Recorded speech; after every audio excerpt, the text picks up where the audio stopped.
I cannot see injustice, and especially when it's toward my father or my mother or my parents or my country or my people, and stay silent.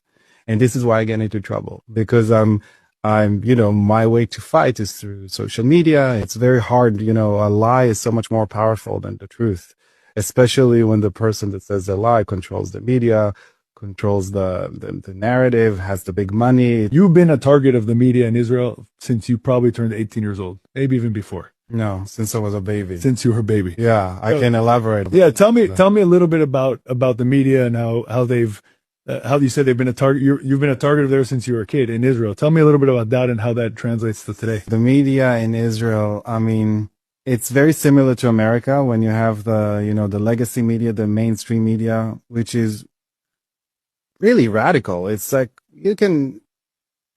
the North Korean television can take lessons of how to make good propaganda from the Israeli legacy media.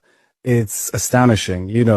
Their violence, their hatred, their shameless propaganda and lies are really exceptional. I think even if you compare it to the legacy media in the United States, until recently, there was no conservative media in Israel whatsoever.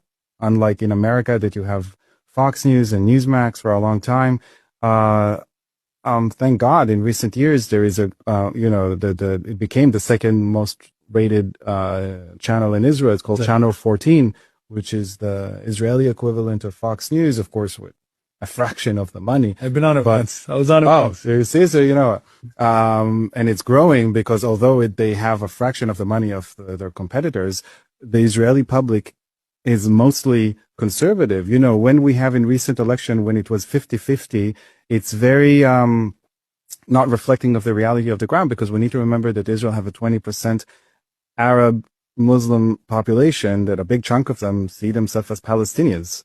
They don't see themselves as part of the people of Israel. They'll be insulted if you'll tell them, they say, their identity is Palestinian, very hostile to the Zionist movement. Not all of them. Some of them, the Christians are very, becoming more and more involved, and you have amazing people like Yusuf Haddad, who's doing a great, PR for Israel, and he's an Arab Christian who served in the army as a combat soldier, and you do have even some Muslims in the combat positions in the Israeli army, but it's a minority.